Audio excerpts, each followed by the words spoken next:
This is Asha, and today I'm going to be talking about a theory of dance. My relationship with dance originated from a desire to rewrite the story in my head and transmute the energy of that story stored in my body. A lot of fancy words to say that I felt shame and fear when I thought about dancing and wanted to get rid of it. There was even more than that. I felt called to it. I would dance around the house and in my dreams. I would fantasize about twirling around a pole and feel the love of the voyeurs. I wasn't just afraid, I was excited.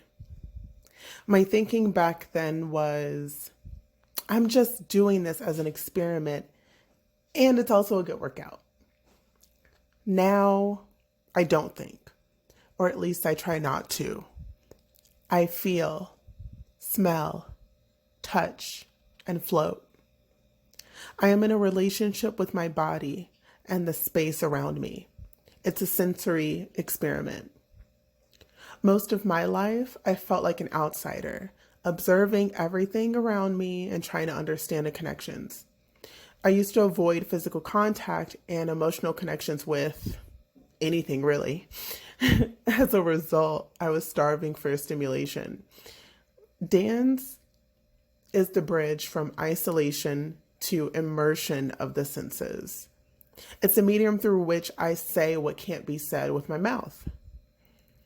Dance is breaking the pencil, tearing the paper, and making a collage.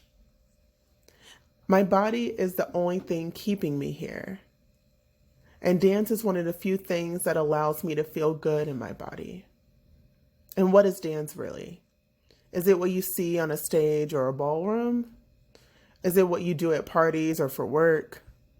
Is it only done by professionals, drunks, or liberated people? When you see a woman walk into a coffee shop, just by the way she moves, you can tell she's a dancer. Or a businessman with a strut that makes you melt. How is that? What about them makes you see the rhythm within them? Or is the rhythm oozing out of them and it's quite obvious? What if I told you that they're not a professional dancer, that they don't do any dancing at all? I think it's possible to embody the energy of a dancer without ever busting a move. The energy of a dancer comes from the body and spirit, part primal, part divine. The body is prepared by an experiment and letting the body move how it wants without input from the mind. In this way, dance can heal and release trapped emotions and trauma. Once that's clear from the body, or as it begins to clear, another process takes over. That's inspiration. It's not like you think. It's not the same as seeing a picture in your mind and then drawing it. It's being immersed in a complete and perfect sensory experience and then recreating that experience in real life, sometimes simultaneously.